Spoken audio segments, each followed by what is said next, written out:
Olá pessoal, tudo bem com vocês? Hoje a gente vai começar a nossa próxima aula, né? Falando um pouquinho das vitaminas e dos sais minerais, tá? Então, pessoal, quando a gente fala em vitamina, a gente pensa, né? O que é vitamina, né? A vitamina, elas são substâncias orgânicas essenciais que são necessárias em pequenas quantidades, né, diariamente, para que o nosso organismo desempenhe bem as suas funções, né? Então, a ausência dessas vitaminas, né, pessoal, causa grandes transtornos para o nosso corpo, para o nosso organismo, né? As vitaminas, elas são classificadas em duas. As lipossolúveis, né, que são aquelas que são solúveis em gordura ou em solventes de gordura, né, que são as vitaminas A, D, K e E, né? E a gente tem as vitaminas hidrossolúveis, que são aquelas solúveis em água, né? Que a gente fala que são as vitaminas do complexo B e a vitamina C. Então, a gente vai falar agora um pouquinho, né, de cada vitamina lipossolúvel e de cada vitamina hidrossolúvel, tá? Então, vamos lá, a vitamina A, né? A vitamina A, né, a gente chama de retinol, né? Ela é uma das vitaminas lipossolúveis, né? Ela é indispensável para a integridade da visão noturna, a formação dos tecidos epiteliais, né, que são os tecidos da pele e da estrutura óssea, né? Então ela atua aí na visão, na formação dos tecidos da pele e na estrutura óssea do nosso corpo, né? Onde a gente encontra essas vitaminas A? Quais são as fontes dessas vitaminas A? No fígado, na manteiga, na gema, no leite integral, no creme de leite, nos vegetais pigmentados na forma de caroteno, como é, por exemplo, a cenoura, né? A mandioquinha, as folhas verdes, em geral, e alguns frutos, como mamão e melão, né?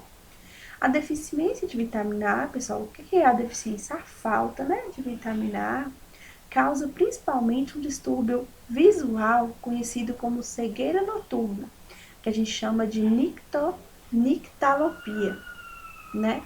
E ela se caracteriza, né, pela diferença de luminosidade, principalmente durante a noite, né? Essas deficiências mais severas e prolongadas podem causar ulcerações da córnea, né, e cegueira total, que é a xeroftalmia, tá? No tecido epitelial, a deficiência de vitamina A, quem é o tecido epitelial? É o tecido da pele, né? Altera as células epiteliais, as membranas na garganta e na cicatriz. Então, a gente pode ter algum problema aí na garganta e no nariz com a falta de vitamina A, tá? A vitamina D, pessoal, também é outra vitamina lipossolúvel, né? E a gente chama de calciferol, né? Ela é essencial para o desenvolvimento normal do ser humano. É importante para a formação de ossos e dentes, né? E previne e cura o raquitismo. O que é um raquitismo? O raquitismo geralmente comete crianças, né? E causa um distúrbio de crescimento na criança, né? A criança não cresce muito, né? Onde a gente encontra essa vitamina, né? A gente encontra na luz solar, no óleo de fígado de peixe, no leite fortificado e nos ovos, tá? A carência de vitamina D na infância provoca o raquitismo, que se caracteriza por uma ossificação deficiente de mineralização durante a formação dos ossos mais longos, né? E isso interfere no que, pessoal? No crescimento daquela criança, né? Nos adultos, a deficiência de vitamina D causa osteomalásia, né? Que é o enfraquecimento dos ossos devido à desmineralização do mesmo, né? Resultando em deformações ósseas, fraqueza e dificuldade de locomoção. A vitamina E, pessoal, é outra vitamina lipossolúvel, né? A gente também a conhece por tocoferol, tá? Tocoferol. E é conhecida como a vitamina anti-esterilidade, né? Seu modo de ação não se encontra bem esclarecido, né? Existindo várias teorias para explicar sua atividade. Dentre elas, destaca-se a teoria da função antioxidante lipídico, né? Que previne a formação de produtos tóxicos e a oxidação. Ou seja, então, às vezes, essa vitamina, ela faz uma limpeza no nosso corpo, né? Assim, impedindo que produtos tóxicos e a oxidação aconteçam dentro do nosso corpo, né? Quais são as boas fontes de vitamina E? Germes de cereais, vísceras, músculos, ovos e leite, tá? A deficiência de vitamina E no homem é uma deficiência rara. A vitamina K, pessoal, é outra vitamina lipossolúvel, né? A gente conhece ela como menadiona ou minacona, né? É conhecida como vitamina anti-hemorrágica, né? Por ter sua principal ação no fenômeno de coagulação do sangue. É imprescindível na síntese de protombina no fígado, tá? Então, pessoal, a vitamina A, ela ajuda bastante aí nos glóbulos vermelhos, né? E impedem a coagulação, impedem, né, que a interferência no fenômeno de coagulação do sangue. Então, ela ajuda nesse fenômeno, tá? Onde a gente encontra? Nas folhas verdes das hortaliças, como espinafre, couve, repolho, ervilha, soja, tomate e alimentos de origem animal, tá? É comum o aparecimento de equimoses, né, epistases, hematuras, hemorragias intestinais no pós-operatório.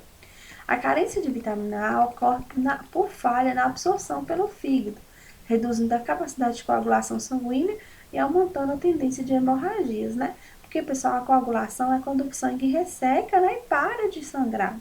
Então, essa coagulação ela é muito importante de acontecer, né? Porque para que não ocorra uma perda muito grande de sangue, tá? E aí, pessoal, quando a pessoa faz uma cirurgia, não sei se você já viu, próximo da cicatrização fica mais arroxeado, né?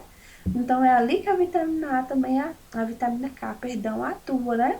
Ajudando ali na preservação daquele local e para que não aconteça hemorragias graves. E aí, pessoal, agora a gente vai falar um pouquinho das vitaminas hidrossolúveis, né? Que são aquelas que são dissolvidas na água, né? Aí a gente tem a vitamina do complexo B, né? E qual a vitamina C, né? Quem são as vitaminas do complexo B? A vitamina B1, a vitamina B2, a vitamina B3, a vitamina B5, a vitamina B6, a vitamina B12, a vitamina BC e a VIT-H, tá? Onde a gente encontra essas vitaminas? A gente encontra em carnes, de um modo geral, nos cereais, tá? Nas leguminosas. A vitamina B12, ela é ausente dos alimentos de origem vegetal, mas ela está presente em ovo, em laticínios, em peixes e em fígado, né? Onde essas vitaminas elas atuam, pessoal? Elas estão envolvidas, né, na utilização de carboidrato, nas proteínas e nos lipídios, tá? Ou seja, elas ajudam, né, na absorção desses outros alimentos que a gente precisa aí. E a vitamina C, pessoal, é outra vitamina hidrossolúvel, né? A gente já conhece como o nome de ácido ascórbico, né? E ela é essencial, né, a vitamina C, ela é essencial para a manutenção da integridade capilar e dos tecidos, né? E ajuda a manter a defesa contra infecções, ajuda na cicatrização, consolidação de fraturas e a reduzir a tendência à infecção, né? Então, a vitamina A, vocês viram que é muito importante, né? As principais fontes de vitamina... Oh, perdão, pessoal, vitamina C, tá? Eu estou falando da vitamina C. As principais fontes de vitamina C são frutas cítricas, laranja, limão, tangerina, abacaxi, caju, vegetais como pimentão e repolho. A doença típica de falta de vitamina C a gente chama de oscorbuto, tá? Então, oscorbuto é a falta de vitamina C, é o nome dado à doença, né? Com a falta de vitamina C do organismo. Os principais sintomas do escorbuto são alterações nas gengivas, como hemorragias, né? Dores articulares, dificuldade de cicatrização, anemia, dificuldade respiratória, diminuição da excreção urinária. Tranquilo, pessoal? Então a gente aprendeu aí, né? Vamos voltar lá só para fazer um resuminho. Aprender um pouquinho sobre as vitaminas, tá? Depois vocês podem estar lendo com mais calma, né? Para gravar a matéria. Né? As vitaminas, elas são classificadas em lipossolúveis, que são aquelas dissolvidas na gordura e nos solventes de gordura, né? Que são as vitaminas A, D, K e E. E temos também as vitaminas hidrossolúveis, né, que são aquelas solúveis em água, né, que são as vitaminas do complexo B e a vitamina C. E a gente falou um pouquinho de cada vitamina, as suas funções no nosso corpo, onde a gente encontra essa vitamina para estar fazendo a ingestão dela, né? E a falta dela, o que pode acontecer no nosso corpo, né? Então eu peço a vocês que voltem lá na apostila, nos slides e deem uma lida, né? Para fixar.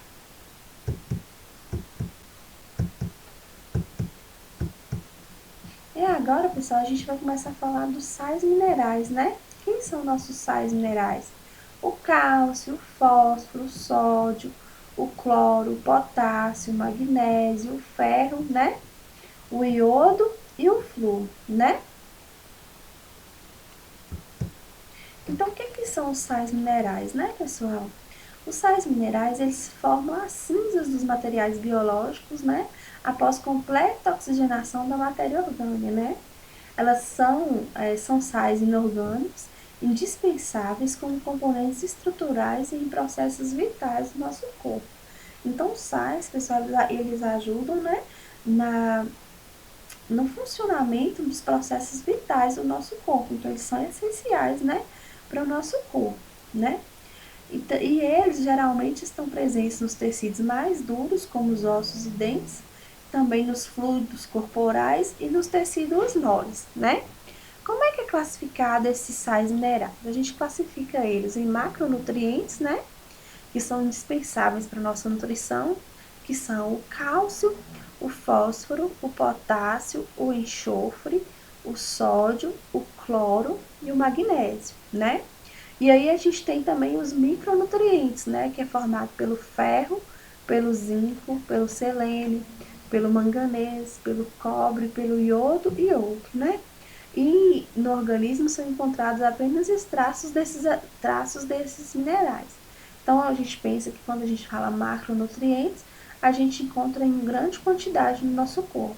Quando a gente pensa em micronutrientes, são quantidades bem menores, né? Então, vamos falar um pouquinho, pessoal, do cálcio e o fósforo, né? O cálcio é essencial na formação dos ossos e dentes, né? Estando presente no organismo em grande quantidade. Uma pequena quantidade está presente na circulação sanguínea e nos tecidos moles e são de vital importância para o metabolismo, né? O controle cardíaco e estabilidade de músculos e nervos, né? E a coagulação sanguínea. Ó, para vocês verem, né? O tanto que onde o cálcio atua aí, ó, o tanto de função que ele tem, né? O fósforo ocorre em todos os tecidos biológicos sob a forma de fosfato, né? Nos ossos e nos dentes estão presentes. 80% do fósforo contido no organismo estão presentes 80% do fósforo contido no organismo. Então, está presente aonde? Nos ossos e nos dentes, né, pessoal? Enquanto 10% encontra-se nos músculos e os outros 10% encontra-se no sistema nervoso. É essencial para a célula, participando ativamente no seu metabolismo e nas suas funções, né? Então, aí, ó, o fósforo ele já atua lá, né, ajudando o funcionamento da célula. É importante a relação cálcio-fósforo na alimentação para a absorção dos dois, né? O excesso de um ou de outro no cardápio resulta em absorção pobre de ambos e em excreção aumentada de um ou de outro, né? Então, são fontes desses minerais. Quais minerais nós estamos estudando, pessoal? Fósforo e cálcio, né? Leite, queijos, coalhada, pescados e folhas verdes, né? O fósforo é encontrado em maior quantidade nos alimentos de origem animal, como carnes, vísceras, pescados, ovos de origem vegetal, leguminosas, especialmente a soja, né? A ausência de cálcio perturba a função condutora dos nervos, né? E a contração muscular, além de causar descalcificação óssea e fraturas frequentes, cáries dentárias, atraso no crescimento, demora na coagulação sanguínea, nervosismo, irritabilidade, insônia, né? Então aí a gente pode perceber que o cálcio e o fósforo, né, são sais minerais muito importantes para o nosso corpo, né, pessoal? O potássio, né? O potássio ele é indispensável ao crescimento e à vida, pois mantém o equilíbrio do ácido básico no organismo, mantém a pressão osmótica e a irritabilidade dos nervos e músculos, tá? Suas fontes são frutas, carnes, leite, cereais, verduras, legumes, entre outros, tá, pessoal? Etc. aí na frente. Quando a pessoa não ingere uma quantidade ideal de potássio, né, a deficiência de potássio pode resultar em severas diarreias, mau funcionamento dos rins, acidose diabética, manifestando-se por fraqueza muscular, irritabilidade nervosa, irregularidade cardíaca e desequilíbrio mental. O sódio, pessoal, o sódio, né, ele é outro alimento muito importante para o nosso corpo, né? É encontrado em fluidos extracelulares, tem função na regulação da osmolaridade também, que é a pressão osmótica, do pH e do equilíbrio eletrostático do nosso corpo, tá? A principal fonte de sódio é o sal de cozinha, né? Aquele cloreto de sódio, representado pela letra NaCl, né? Também é encontrado nos elementos de origem animal, especialmente no leite e nos ovos, né? São raros, pessoal, os sinais de deficiência de sódio em indivíduos normais. Quando há transpiração excessiva, ocorrem perdas significativas de sódio. É bom a gente lembrar, pessoal, que o sódio também, né, quando ele é ingerido em grande quantidade, isso torna ele também um dos fatores de risco para o aumento da pressão arterial na população, né? Então, o sódio, ele pode ser um vilão também, né? Porque se a pessoa ingerir ele em grande quantidade, pode agravar o quadro de saúde dessa pessoa, podendo levar ela até a ser uma pessoa hipertensa. O cloro, pessoal, o cloro é encontrado nos tecidos biológicos, né? Como o íon de cloreto combinado com sódio, que a gente chama de cloreto de sódio, né? E com potássio nas células, né? Então, o sódio, o cloro aí, ele vai estar atuando junto com o sódio, né? E junto com o potássio. Ele participa juntamente com o potássio e o sódio no equilíbrio osmótico e ácido básico e conserva o tônus muscular, né? A principal fonte de cloro é o sal de cozinha, né? Mas também pode ser encontrado no leite, na carne, nos ovos, nos mariscos, né? A carência de cloro ele provoca desequilíbrio do ácido básico nos líquidos orgânicos, né? Como, por exemplo, no vômito, na diarreia ou na sudorese intensiva. E aí, pessoal, para finalizar, a gente vai falar um pouquinho do ferro, né? O ferro, ele tem a função de transportar e ceder oxigênio, né? E ele faz parte dos glóbulos vermelhos, né? O ferro não depositado pelo organismo deposita-se no fígado e no baço, e quando necessário é liberado para formar mais glóbulos vermelhos, né? O organismo necessita de mais ferro durante a gestação, no aleitamento materno e no crescimento, quando o consumo é maior, né? E no final da gestação, é no final da gestação que o feto recebe mais ferro do organismo materno. Por isso, pessoal, que as mamães aí, né, quando descobrem que estão grávidas, a partir de uma determinada semana de gestação, o médico pede, né, para ela tomar o sulfato ferroso, né, que é uma complementação de ferro. Porque a gente viu que durante a gestação, durante o aleitamento, né, o organismo ele precisa de mais quantidade de ferro.